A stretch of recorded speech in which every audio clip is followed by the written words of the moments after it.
ನಮಸ್ಕಾರ. ಒಂದೊಳ್ಳೆ ವಿಚಾರಕ್ಕೆ ನಮ್ಮನ್ನು ಪ್ರೇರೇಪಿಸುವಂಥ ಒಂದೊಳ್ಳೆ ಮಾತಿನ ಸರಣಿಗೆ ಆತ್ಮೀಯವಾದ ಸ್ವಾಗತ. ನಾನು ರೂಪಾ ಗುರುರಾಜ್. ಅಭಿಪ್ರಾಯಗಳನ್ನು ಕೇಳಬೇಕು, ತಿಳ್ಕೋಬೇಕು. ಆದರೆ ಬೇರೆಯವರ ಅಭಿಪ್ರಾಯಕ್ಕೆ ಅತಿಯಾದ ಮನ್ನಣೆ ಕೊಟ್ಟಾಗ ನಮಗೆ ನಮ್ಮ ಜೀವನದ ಗುರಿನೇ ಮರೆತು ಹೋಗುತ್ತೆ. ಇದಕ್ಕೆ ಈ ಕಥೆ ಉದಾಹರಣೆ. ಇದನ್ನು ಬಹುಶಃ ನೀವೆಲ್ಲ ಕೇಳಿರ್ತೀರ ಕೂಡ. ಒಬ್ಬ ತಂದೆ ಮಗ ಒಂದು ಕತ್ತೆಯನ್ನು ಕೊಂಡುಕೊಂಡು ಅವರು ಊರಿಗೆ ಹೊರಟಿರ್ತಾರಂತೆ. ಇಬ್ಬರು ಆ ಕತ್ತೆಯ ಜೊತೆ ಆ ಊರಿನ ನದಿಯ ಸೇತುವೆಯನ್ನು ದಾಟ್ತಾ ಇರ್ತಾರೆ. ಆಗ ಅನೇಕರು ಅಲ್ಲಿ ಬಂದವರು, ಏನಿದು ಕತ್ತೆನಿಟ್ಕೊಂಡು ನಡ್ಕೊಂಡು ಹೋಗ್ತಿದ್ದೀರಾ, ಆ ಕತ್ತೆ ಮೇಲೆ ಮಗನನ್ನಾದರೂ ಕೂಡ್ಸ್ಕೊಂಡು ಹೋಗಬಾರ್ದಾ ಅಂತ ಹೇಳ್ತಾರಂತೆ. ಅಯ್ಯೋ ಹೌದಲ್ವಾ, ಇದು ನನಗೆ ತಿಳಿಲೇ ಇಲ್ಲ ಅಂತ ಮಗ ಕತ್ತೆ ಮೇಲೆ ಕೂತ್ಕೋತಾನಂತೆ. ಸ್ವಲ್ಪ ದೂರ ಹೋದಾಗ ಮತ್ಯಾರೋ ಬಂದು, ಏನಪ್ಪ ಚಿಕ್ಕ ಹುಡುಗ, ನೀನು ಈ ಕತ್ತೆ ಮೇಲೆ ಕೂತ್ಕೊಂಡು ಹೋಗ್ತಾ ಇದೆಯಾ, ಆದರೆ ನಿಮ್ಮಪ್ಪ ವಯಸ್ಸಾದವರು ಅವ್ರು ನಡ್ಕೊಂಡು ಬರ್ತಾ ಇದ್ದಾರಲ್ಲ ಅಂತ.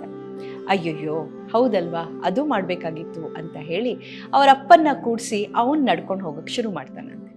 ಇನ್ನೊಂದು ಸ್ವಲ್ಪ ದೂರ ಹೋದಾಗ ಮತ್ಯಾರೋ ಬಂದು ಹೇಳ್ತಾರಂತೆ, ಅಲ್ಲ ರೀ, ನಿಮಗೆ 2 ಕತ್ತೆಗಾಗೋಷ್ಟು ವಯಸ್ಸಾಗಿದೆ, ನೀವು ಕತ್ತೆ ಮೇಲೆ ಕೂತ್ಕೊಂಡು ಹೋಗ್ತಾ ಇದ್ದೀರಾ, ಚಿಕ್ಕ ಹುಡುಗನ ನಡೆಸ್ಕೊಂಡು ಹೋಗ್ತಿದ್ದೀರಲ್ಲ ಅಂತ.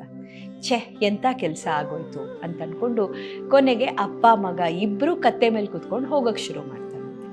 ಇನ್ನೊಂದು ಸ್ವಲ್ಪ ದೂರ ಹೋದಾಗ ಪಾಪ ಬಡಕ್ಪಾಯಿ ಕತ್ತೆ, ನೀವಿಬ್ಬರು ದಾಂಡಿಗರ ಥರ ಇದ್ದೀರಿ, ನೀವು ಆ ಕತ್ತೆ ಮೇಲೆ ಕೂತ್ಕೊಂಡು ಹೋದರೆ ಆ ಕತ್ತೆ ಗತಿ ಏನಾಗಬೇಕು ಅಂತ ಮತ್ಯಾರೋ ಹೇಳ್ತಾರಂತೆ. ಸರಿ, ಇಬ್ಬರೂ ಸೇರಿ ಕತ್ತೆನ ತಮ್ಮ ಹೆಗಲ ಮೇಲೆ ಹೊತ್ಕೊಂಡು ಆ ನದಿಯನ್ನು ದಾಟಕ್ಕೆ ಶುರು ಮಾಡ್ತಾರಂತೆ. ಅತಿಯಾದ ಕತ್ತೆಯ ಭಾರ ಜೊತೆಗೆ ಆ ನದಿ ಸೇತುವೆ ಆಗಲೇ ಸ್ವಲ್ಪ ಅಲ್ಲಾಡ್ತಾ ಇರುತ್ತೆ. ಆ ಭಾರಕ್ಕೆ 3 ಜನ ನದಿಗೆ ಬಿಟ್ಬಿಡ್ತಾರಂತೆ. ಇದರಿಂದ ಗೊತ್ತಾಗೋದೇನು ಗೊತ್ತಾ, ಬೇರೆಯವರ ಅಭಿಪ್ರಾಯಗಳು 100 ಥರ ಇರುತ್ತೆ. ಒಬ್ಬೊಬ್ಬರು ಒಂದೊಂದು ಹೇಳ್ತಾನೆ ಇರ್ತಾರೆ. ಒಬ್ಬರಿಗೆ ಸರಿ ಹೋಗಿದ್ದು ಮತ್ತೊಬ್ಬರಿಗೆ ಖಂಡಿತ ಸರಿ ಹೋಗೋದಿಲ್ಲ. ನಾವು ಮಾಡೋ ಕೆಲಸದ ಬಗ್ಗೆನೂ ಹಾಗೆ ಒಬ್ಬರೊಬ್ಬರು ಒಂದೊಂದು ರೀತಿಯ ಅಭಿಪ್ರಾಯವನ್ನು ಹೇಳ್ತಾರೆ.